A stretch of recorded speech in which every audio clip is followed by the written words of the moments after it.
నమస్కారం.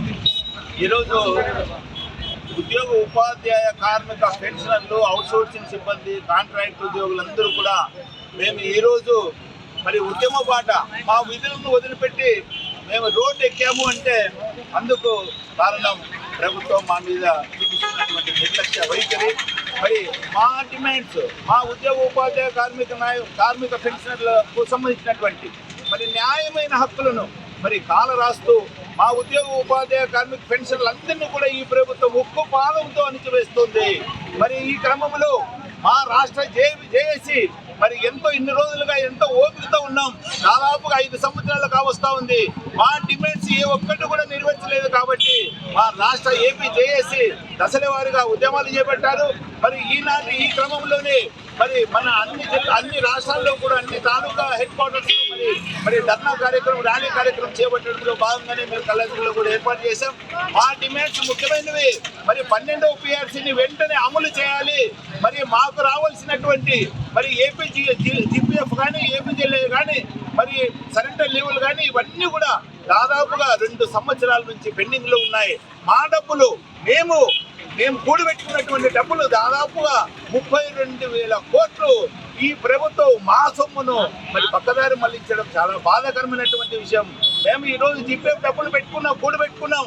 అది మా పిల్లల పెళ్లి కోసమనో లేదంటే స్థలం కోసమనో జీతామని మేము పెట్టుకుంటే దాదాపుగా మా పిల్లల పెళ్లిళ్ళు కూడా మేము క్యాన్సిల్ చేసుకొని మరి మా పరువు బజారున పడేటువంటి పరిస్థితులు మరి ఈ ప్రభుత్వంలో దాపరించాయి. మరి విధులేని పరిస్థితుల్లో మేము ఈ రోజు ఉద్యమ బాట పట్టాం. మేము ప్రజలందరికీ కూడా మేము ఒక్కటే చేస్తాను. మేము కొంత కోరికలు అయితే మేము అడగడం లేదు.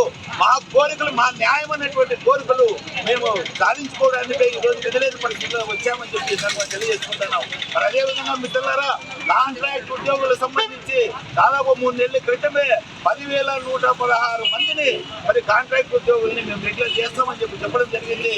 మరి ఇంతవరకు కూడా వారికి సంబంధించి ఎలాంటి ఉత్తర్వులు రెగ్యులర్ ప్రతిపాదన మేము రెగ్యులర్ చేస్తామని మరి ఉత్తర్వులు ఇవ్వకపోవడం అనేది చాలా బాధాకరమైనటువంటి విషయం అని తెలియజేస్తూ మాధవ, రాష్ట్ర ఉపాధ్యక్షులు, ఏపీ ఎన్జిఓ సాధ్యం. Thank you. మేరకు కళ్యాణదుర్గం తాలూకా కేంద్రంలో ఈరోజు కళ్యాణదుర్గం జేఏసీ ఆధ్వర్యంలో ధర్నా నిర్వహిస్తున్నాం.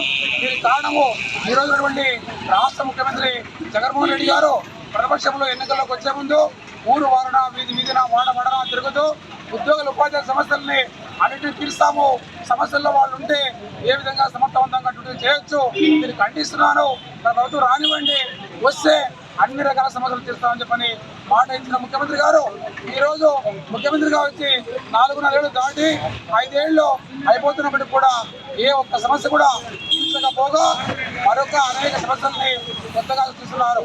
ఈరోజు PRC ప్రభుత్వం ఏ ప్రభుత్వమైనా ఉద్యోగం పెంచుతుంది. వెనక్కి మళ్ళించిన ప్రభుత్వం, టీఏలు వెనక్కి మళ్ళించిన ప్రభుత్వం ఏదైనా రాష్ట్రంలో, దేశంలో ఉందంటే అది రెండు ప్రభుత్వం మాత్రమే. కాబట్టి 12వ PRC 2023 జూలై 1 నుంచి రావాల్సి ఉంది. దాన్ని అపాయింట్ చేశారు కానీ IR కానీ లేదా PRC కానీ ముందుకు రావడం లేదు. కాబట్టి ఇమ్మీడియట్గా 30% IRని ప్రకటించాలని, 12వ PRCని అమలు చేయాలని, కాంట్రాక్ట్ ఉద్యోగుల్ని రెగ్యులర్ చేయాలని, అన్ని రకాల టీఏల్ని, బకాయిల్ని ఇమ్మీడియట్గా అనుమతించాలని మేము ప్రభుత్వం కళాశాల తరఫున డిమాండ్ చేస్తున్నాం. ఈ విధంగా ప్రభుత్వం ఇప్పటికైనా దిగివచ్చి మా డిమాండ్ తీర్చకపోతే ఉద్యోగ ఉపాధ్యాయ కార్మిక పెన్షనర్ల ఆధ్వర్యంలో భారీ ఎత్తున జిల్లా స్థాయిలో, రాష్ట్ర స్థాయిలో ఉద్యమాన్ని చేపట్టి ముందుకెళ్తామని హెచ్చరిస్తూ కళ్యాణదుర్గం నుంచి అనంతపురం జిల్లా ఏపీఎఫ్ జిల్లా అధ్యక్షుడు రాజు వెంకటేష్.